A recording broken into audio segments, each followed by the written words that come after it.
हाजिर हूं एक बेहद अहम मुद्दे के साथ। सरकार ने कृषि उपज मंडी समिति यानी एपीएमसी एक्ट में बदलाव करने की बात कही है ताकि उन्हें देश में कहीं भी अपनी फसल बेचने की छूट मिल सके किसानों को।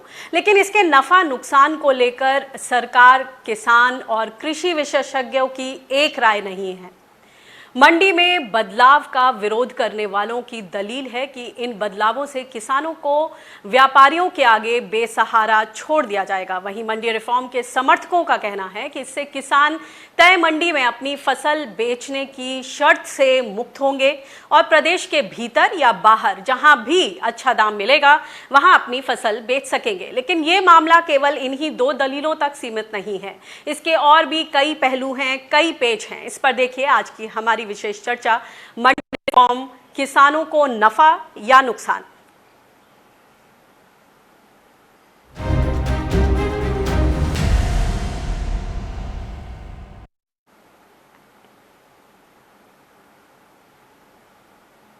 तो आइए सुनते हैं इन बदलावों पर मंडी से जुड़े लोग, यानी कि खासतौर पे जितने भी स्टेक होल्डर्स हैं, किसानों की बात करें, किसान उत्पादक संघों की बात करें, या फिर जिन लोगों ने फार्म टू फोक मॉडल शुरू किया है, उनका क्या मानना है, उनके लिए इन बदलावों का क्या महत्व है, वो क्या चाहते हैं।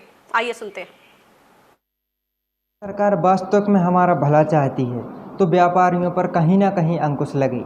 हमारा अनुबंध पर माल खरीदने के बावजूद भी अगर उनकी नीयत में खोट होती है तो हमारा माल कैंसिल करा दिया जाता है। हम पर एक दबाव डाला जाता है। फिर ऐसा क्यों? हम पर हम्माली भी लगती है। ऐसी अनेक घटनाएं हैं जिससे किसान प्रताड़ित होता है। हमें एमआरपी चाहिए, हमें एमएसपी नहीं चाहिए। प्राइवेटाइजेशन कर दीजिए, लेकिन इससे किसान की समस्या हल होने वाली नहीं है, ये बात तय है। क्योंकि व्यापारी कल भी उसकी मनमानी करता था और आज भी आप अपनी मनमानी कर रहा है और आगे भी अपनी मनमानी करता रहेगा। यदि वास्तव में सरकार चाहती है कि किसान समृद्ध बने, किसान की आय दोगुनी हो, किसान सुखी हो, तो सबसे पहले आपको फसल का उचित मूल्य देना होगा। फसल का उचित मूल्य देना है तो आप कोरे वादी करना छोड़िए, फिजूल की बातें करना छोड़िए, आप सीधे स्वामीनाथन आयोग की रिपोर्ट लागू करिए। मंडियों में निजीकरण हम किसानों के लिए कहीं से कहीं तक लाभप्रद नहीं हो सकता।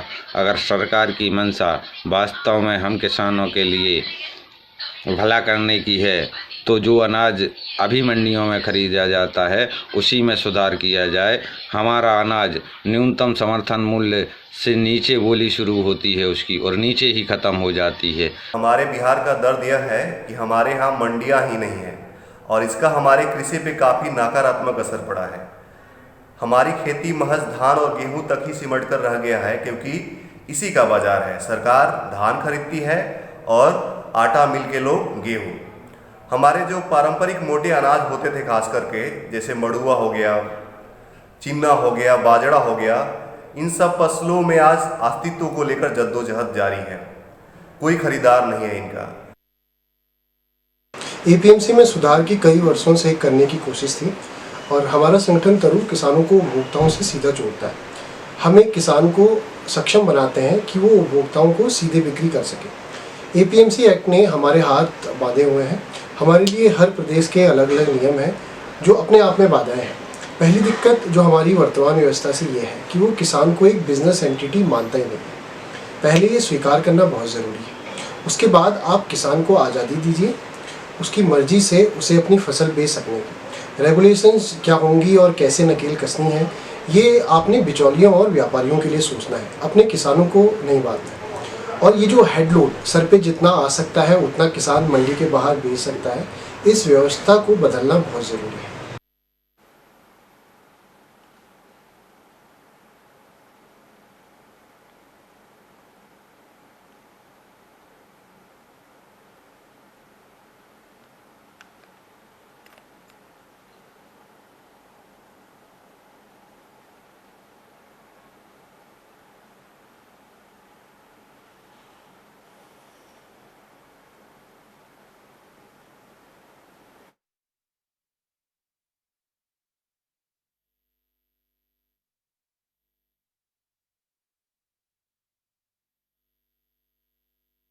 सरकार वास्तव में हमारा भला चाहती है तो व्यापारियों पर कहीं ना कहीं अंकुश लगे। हमारा अनुबंध पर माल खरीदने के बावजूद भी अगर उनकी नीयत में खोट होती है तो हमारा माल कैंसिल करा दिया जाता है। हम पर एक दबाव डाला जाता है। फिर ऐसा क्यों? हम पर हम्माली भी लगती है। ऐसी अनेक घटनाएं हैं जिससे किसान प्रताड़ित होता है।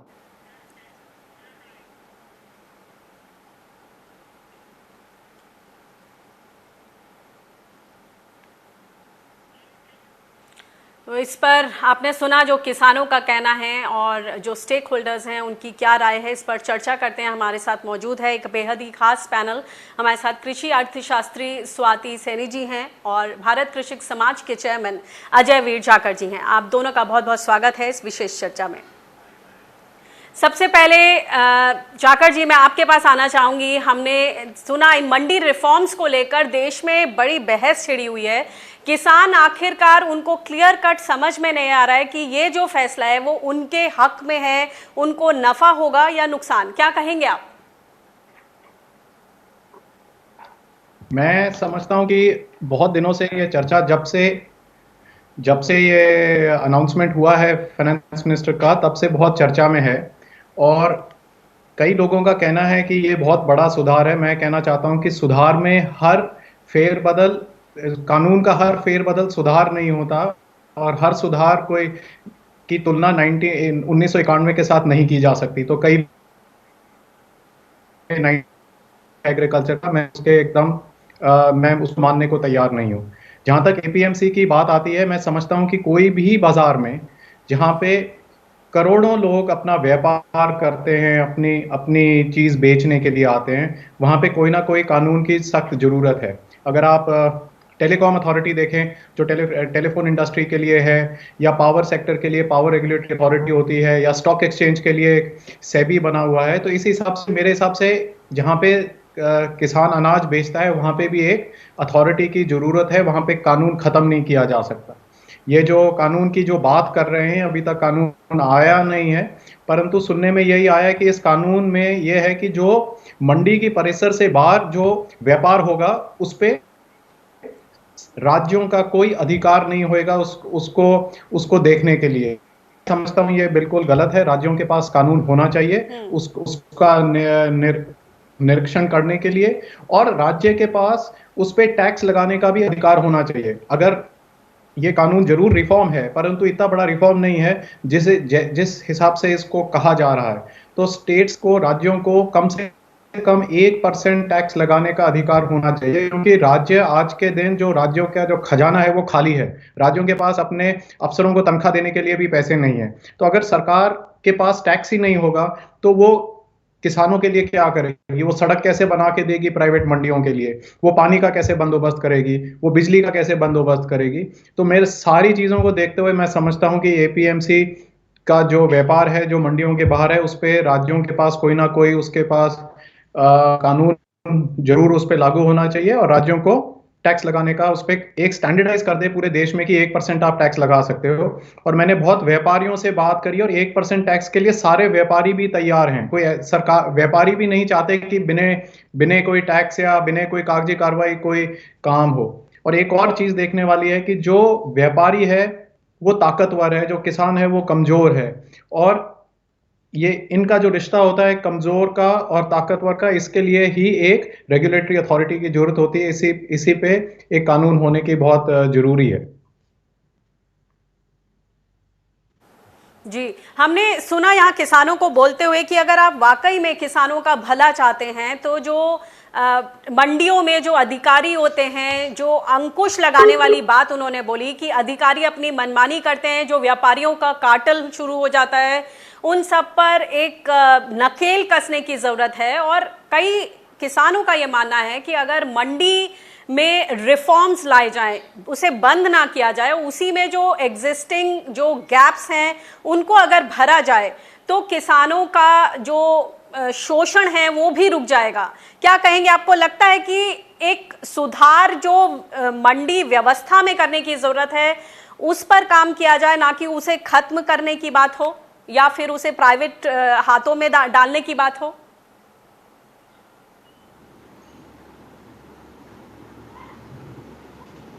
I lost the voice. ये क्वेश्चन मेरे लिए डायरेक्ट था, आई एम सॉरी। अनिका जी श्वेता, अच्छा, नमस्कार क्या आप मुझे जी। सुन सकती हैं श्वेता? तो सबसे पहली चीज मैं आपको ये बता दूं, मैं यहाँ पे एक रिसर्चर के तौर पे बैठी हूँ जिसने एग्रीकल्चर के डेटा को, प्राइसेस को, सब्सिडीज को एक एक्सटेंसिव तौर से समझने की कोशिश करी है पिछले 20 सालों से।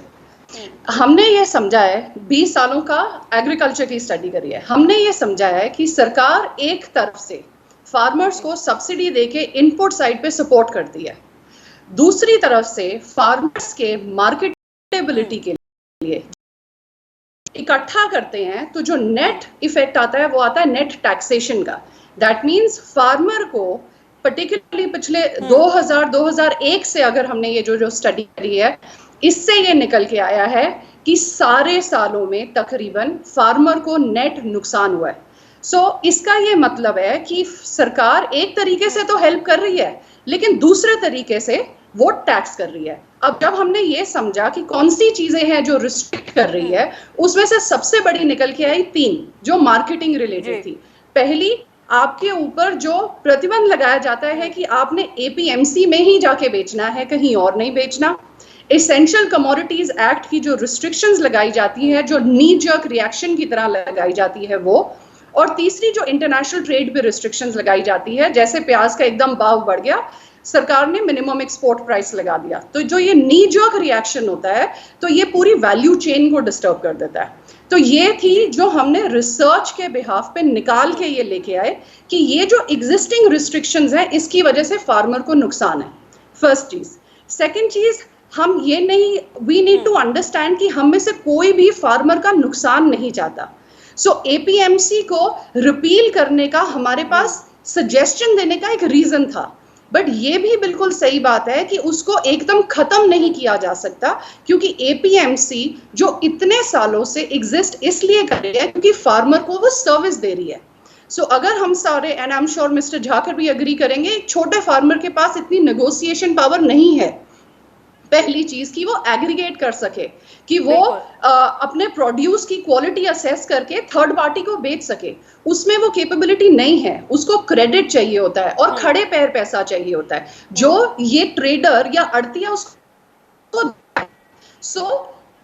अब मेरी क्रॉप कट के आई है, मैं कहाँ जाके बेचूं? इमीडिएटली मेरे को पता है मैं ऑफलोड कर सकती हूँ एपीएमसी ट्रेडर के साथ, जिसका मेरे साथ बहुत सालों से रिश्ता रहा है।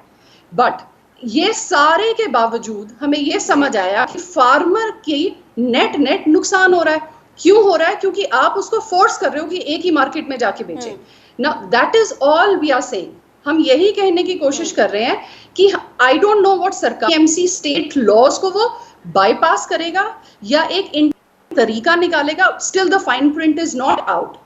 हमको ये कहना है, जो हम हमेशा से कहने की कोशिश कर रहे हैं, कि जिस तरीके से एक आम आदमी को ऑप्शन दी जाती है कि वो कहीं भी जाके जॉब ढूंढे, अपने लिए अपना जो प्रोड्यूस बनाया है बेचे, वो ही फार्मर को भी मिलना चाहिए। क्यों उसको एक ही जगह रिस्ट्रिक्ट किया जा रहा है? पहली चीज हम सिर्फ ये कह रहे हैं कि हमें एपीएमसी रिपील ना करके अमेंड करना है। दूसरी चीज, ऑल्टरनेट चैनल्स बनाने हैं जहां पे उसको ऑप्शन मिले। ये बहुत बड़ी डिसाइड। झाकर जी, आपके पास आना चाहूंगी कि जो ये सफाई पेश की है श्वेता जी ने, कि बेसिकली ये जो साइड है ये लोगों का, ये क्लियरली रख रहे हैं कि हम इसको रिपेल करने की बात नहीं कर रहे, इसको खत्म करने की बात नहीं कर रहे हैं, हम इसमें सुधार की बात कर रहे हैं। लेकिन कहीं ना कहीं ऐसा इंप्रेशन हो रहा है, जैसे हमने मध्य प्रदेश में भी देखा, वहां पर प्राइवेटाइजेशन, मंडियों का प्राइवेटाइजेशन कर दिया, एपीएमसी की व्यवस्था को खत्म करने की बात हो रही है। गुजरात में ऑर्डिनेंस लाया गया, उत्तर प्रदेश में ऐसी बात हुई। तो इससे किस तरह का इंप्रेशन जा रहा है? जो किसान है उनको लग रहा है कि कहीं ना कहीं एपीएमसी का जो एमएसपी से ताल्लुक है, कि कम से कम एक बेंचमार्क भाव होता है जिसके इर्द गिर्द उनको वो भाव मिलेगा अपनी फसल का, कम से कम वो सुनिश्चित होता था। अब उसका क्या होगा? चीज हमको ये समझना है कि जो एमएसपी की प्रोक्योरमेंट है, एमएसपी की जो प्रोक्योरमेंट है वो भारत सरकार कराती है और स्टेट एजेंसीज के थ्रू स्टेट गवर्नमेंट्स उनके बिहाफ पे करती है। एपीएमसी मार्केट यार्ड्स यूज करे जा सकते हैं प्रोक्योरमेंट के लिए, बट एमएसपी का मैकेनिज्म सेपरेट है। एपीएमसी वो मार्केटेबल सरप्लस के लिए प्लेटफॉर्म देता है जहां पे जॉनसी क्रॉप वो प्रोक्योरमेंट जो सरकार के एमएसपी पे प्रोक्योरमेंट की बजाय जो मार्केट में बेचना चाहते हैं, ये उसकी बात हो रही है। सो एपीएमसी में जो बदलाव है और जो एमएसपी में जो प्रोक्योरमेंट है, इन दोनों को कायदे से हमें नहीं मिलाना चाहिए, क्योंकि एमएसपी की जो पॉलिसी है वो सरकार वैसे भी राइस, व्हीट, मेज जो 23 और +1 24 क्रॉप्स के लिए जो डिक्लेयर करती है, वो इररिस्पेक्टिव ऑफ एपीएमसी वो करती है, वो करेगी जब तक उसको एक सिस्टम को फीड करना है। बात हो रही है फॉर मार्केटेबल सरप्लस जो आउटसाइड ऑफ प्रोक्योरमेंट आया जाता है।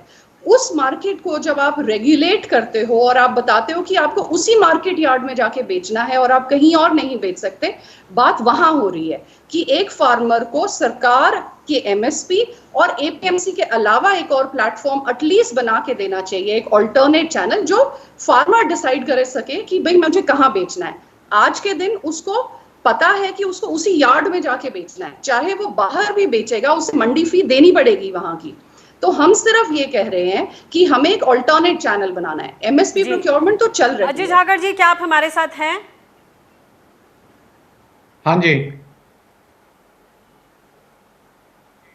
जी अजय जी, मैं आपसे जानना चाहूंगी कि एमएसपी का सीधा ताल्लुक तो नहीं है, लेकिन एमएसपी हमेशा एपीएमसी के साथ जो उसका ताल्लुक देखा जाता है कि वो एक बेंचमार्क के तरह से एक भाव होता है, जिसके इर्द गिर्द उस भाव से अगर हम मंडी में जाएं तो किसान को पता है कि वहां से बोली शुरू होनी चाहिए और उनको एक मैक्सिमम प्राइस मिलना चाहिए उसके इर्द गिर्द। लेकिन उनकी शिकायत है कि बोली नीचे से शुरू होती है और नीचे ही खत्म हो जाती है। तो अगर खुले बाजार में खरीद की व्यवस्था आ गई तो फिर किस तरह से आप देखते हैं कि एमएसपी और एमएसपी का जो पूरा रेलेवेंस है वो किस तरह से खत्म होगा? देखिए, मैं समझता हूं कि अभी एमएसपी की बात नहीं हो रही है, अभी एपीएमसी रिफॉर्म की बात हो रही है। और जैसे श्वेता जी ने बोला कि किसान को टैक्स किया जाता है तीन तरीके से, एक एपीएमसी के हिसाब से, एक एसेंशियल कमोडिटी के हिसाब से और एक इंपोर्ट एक्सपोर्ट पॉलिसी के हिसाब से। तो मैं समझता हूं कि ज्यादातर जो दिक्कत है वो एसेंशियल कमोडिटी एक्ट की दिक्कत है और इंपोर्ट एक्सपोर्ट पॉलिसी से दिक्कत है। जहां तक एपीएमसी का सवाल है, अगर एपीएमसी के रिफॉर्म से ही ऐसा कुछ होता, बहुत सारे बड़े बड़े आर्थिक विशेषज्ञ ऐसे हैं जिनके साथ श्वेता जी ने भी रिसर्च करी है। जब बिहार में एपीएमसी खत्म किया तो उन्होंने बोला इतना बढ़िया कानून तो दुनिया में कहीं नहीं आया जैसे बिहार में आया है। आज के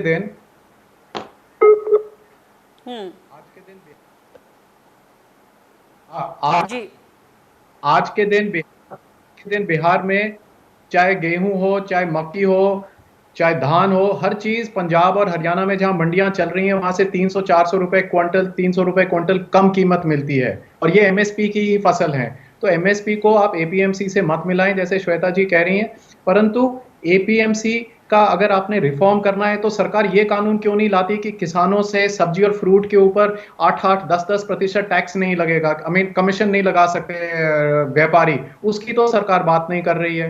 वो व्यापारियों के लिए सब कुछ खोल रही है, पर खोलने में मेरे को कोई दिक्कत नहीं है, पर मैं इतना ही कहता हूं कि राज्यों के पास अधिकार होना चाहिए उसकी निगरानी करने के लिए और उससे टैक्स कलेक्ट करने के लिए। दो अलग अलग बातें हैं। दिक्कत यह है कि प्रधानमंत्री जी चाहते हैं कि आमदन दुगनी हो, पर सरकारी अधिकारी ये होने नहीं दें, वो अपना कंट्रोल नहीं देना चाहते। वो किसी ना किसी तरीके से उस पर कोई ना कोई अड़चन ऐसी लगा देंगे कानून पे कि कानून का कोई असर ही नहीं होगा।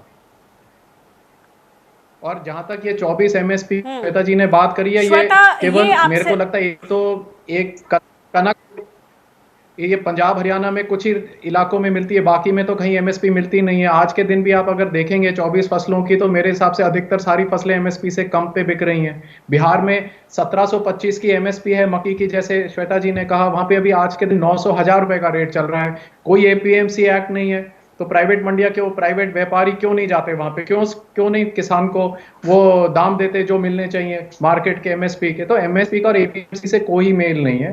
बेसिकली इतना ही कि हम सब एपीएमसी में सुधार चाहते हैं। हम चाहते हैं कि और भी लोग आए वहां पे, एक दूसरे के साथ कंपटीशन करें किसान से उसका अनाज खरीदने के लिए। और एक ये भी बहुत बड़ा एक भ्रम बना हुआ है कि एपीएमसी में सुधार होगा तो किसान अपनी फसल कहीं पे भी देश में जाके बेच सकता है।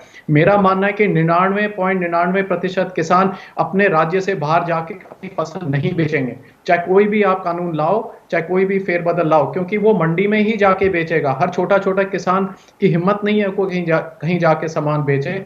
और ये एपीएमसी में सुधार जैसा हम चाहते हैं वैसा भी सुधार अगर आ गया, उसके बावजूद भी अधिकतर फसल मंडी में ही बिकेगी।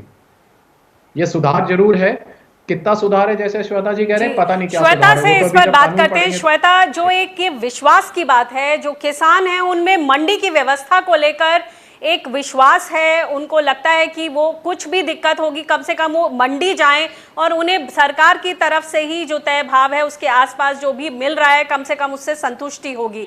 अगर ये इंटर स्टेट जिस तरह से जाखड़ जी ने बात रखी है, अगर उनको ये मौका भी मिले तो ना तो उनके पास उतने संसाधन है, ना उनकी वो इतनी स्थिति है कि वो अपनी पूरी फसल को जाकर किसी दूसरे राज्य में ले जाएं। इसको आप किस तरह से देखती हैं? मैं इस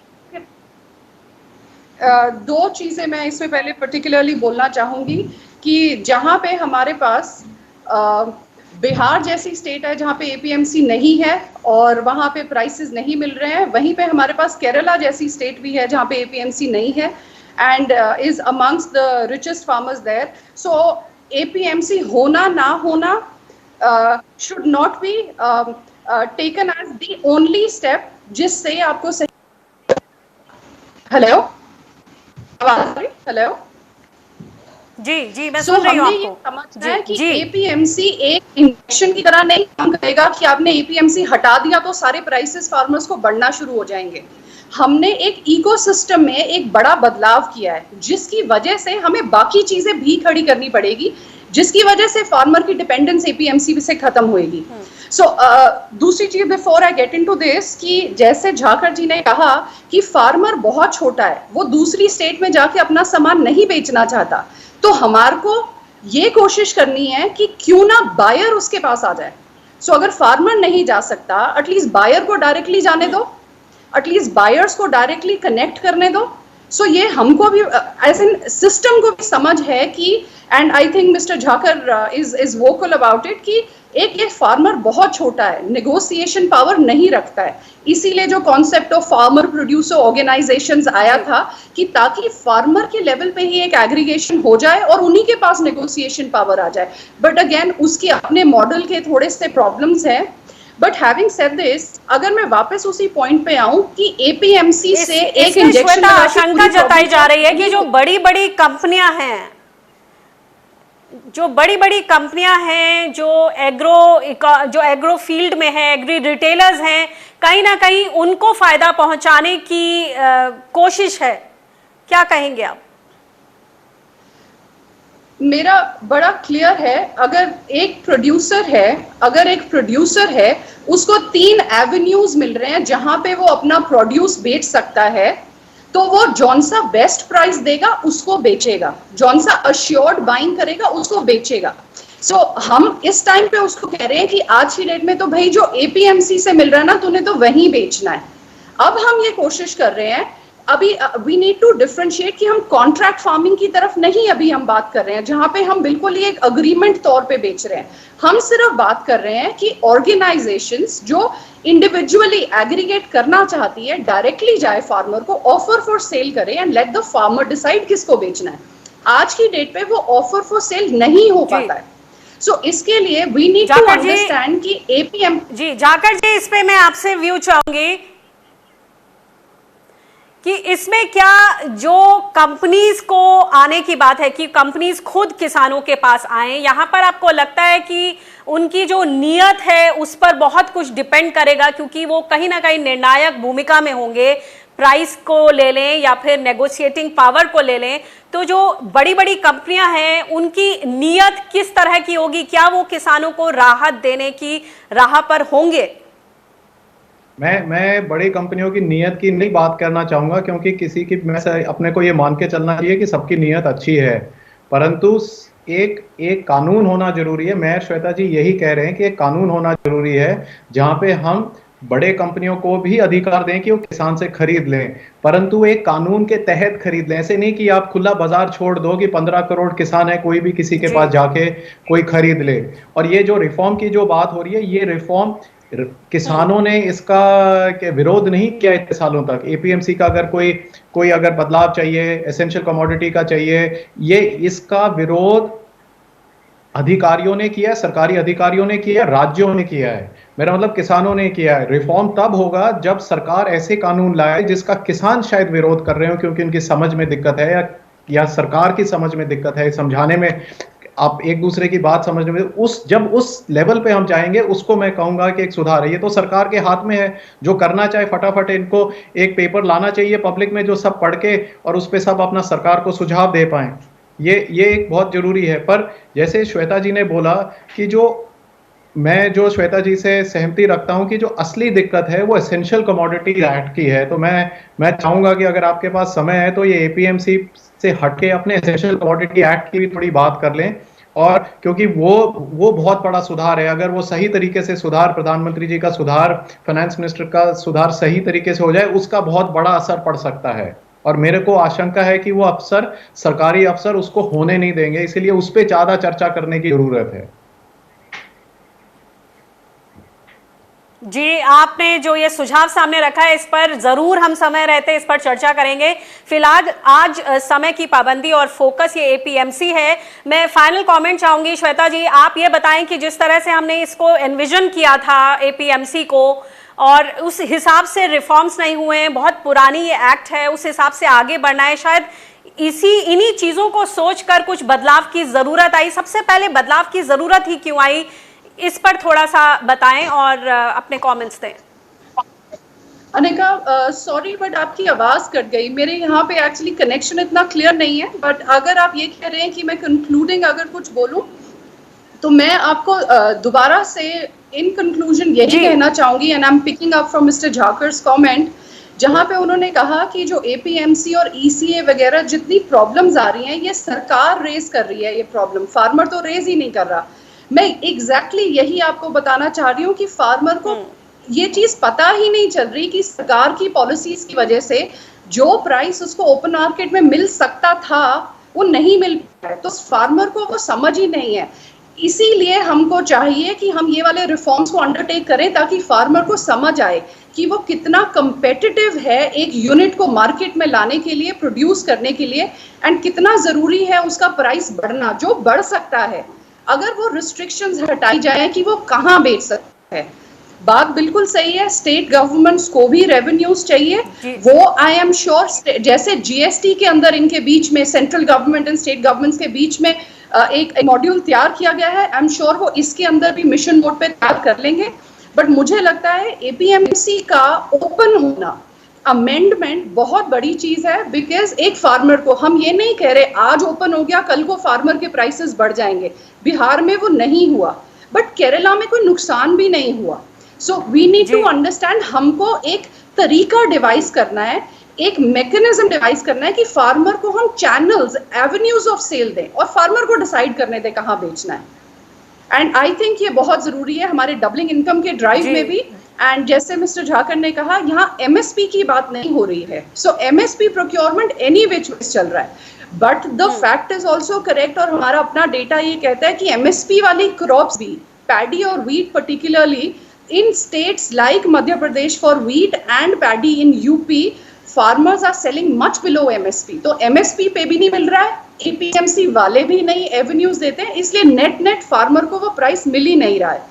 एक ये रिफॉर्म APMC का I think will go a long way अगर सही नियत से किया जाए, and it is part of a bigger ecosystem. जैसे मैं पहले कहना कोशिश कर रही थी कि एक अगर ट्रेडर से क्रेडिट की एक्सेस होता है अगर एक फार्मर को, सो आपको इंश्योर करना है कि क्रेडिट की पेनिट्रेशन हो, क्योंकि वरना फार्मर फिर से फोर्स होएगा कि उसी ट्रेडर के पास वापस जाए, फिर से वो उसी ग्रिप में फंस जाएगा। तो आप इंश्योर करो कि उसको क्रेडिट का एक्सेस मिले। आप वेयर हाउसेस बने ताकि जब उसकी हार्वेस्ट कट के आई है, he is not force to do distress sale. Distress sale नहीं कर रहा, वो अपनी डिसाइड करके सेल कर रहा है, तो वेयर हाउसेस दो। तो ये एक इकोसिस्टम चाहिए जो डेवलप होएगा, जिसमें एक बहुत बड़ी भूमिका निभाएगा ये एपीएमसी का रिफॉर्म। थैंक यू जी, बहुत बहुत शुक्रिया आप दोनों का इस चर्चा में शामिल होने के लिए।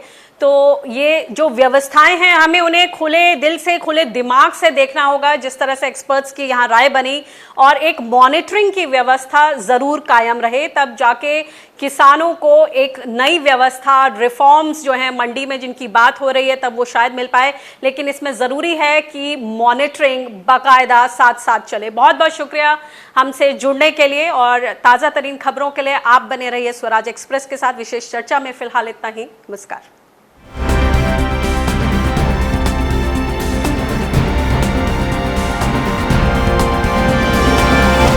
मुख्यमंत्री अशोक